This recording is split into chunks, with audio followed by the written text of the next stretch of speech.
This is a 12-inch EP by Seattle band The Smashchords from 1981. The Smashchords were a duo, both playing guitar.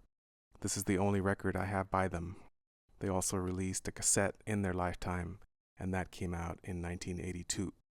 There was a second cassette, a compilation, released in 1984, presumably after they broke up. All this according to Discogs. I don't have either of those cassettes. They are pretty pricey on Discogs, but the 12-inch is not that hard to find, and there are a couple of copies for sale on Discogs last time I checked for as little as $15.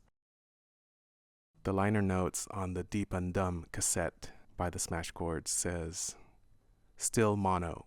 This cassette is the Smashchords' second release. Their first appearance was in 1981 on a 12-inch 45 on Smash Trade Records, a subsidiary label created for them by Rough Trade Incorporated.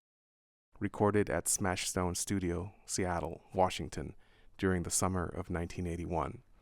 Produced by Jerry Ventura and Harlan Matau. The Smashchords play cheap copy guitars exclusively." The liner notes for the history of the Smashchords cassette add, "This is the third Smashchords release. All Smashchords music is recorded on home cassette decks, and this C48 was duplicated in real time on the same equipment. The material here was previously unreleased. Harlan Mateo and Jerry Ventura play cheap copy guitars exclusively." That cassette was released in 1984 and is the last release by the band.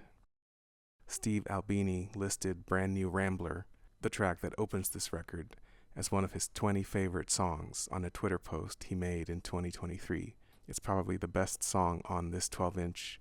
It sounds like an attempt to cover the Hawaii 5-0 theme. Other tracks vaguely sound familiar in melody also, but I can't really place them. They remind me a bit of the very early Spaceman 3 lack of drums, especially if you play this record at 33. It's cut at 45. This music is actually pretty timeless. It could have been made in 1971 or 1991 or 2021. It's pretty great.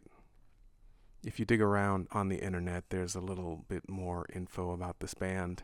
The 1984 compilation cassette got reviewed in Maximum Rock and Roll magazine at the time, and this review is archived online. And Tim Yohannan of Maximum Rock and Roll said, "The Smashchords are an unusual instrumental combo, just two guitars, who knock out some basic rock and roll tunes.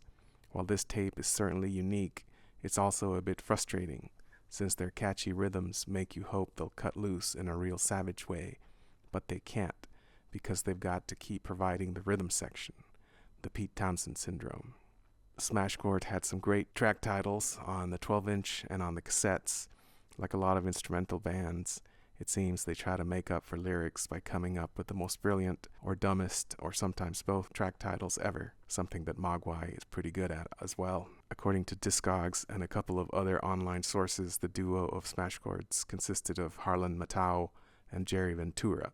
The half Smashchords listed on the Discogs page links back to Harlan Matau. There is also a Mike Birch, mentioned in an interview with another Seattle band from the era. Somebody out there knows a lot more than I do about this band. All I have is the record and the music, which I love. The Smashchords, Dare to Play Loud.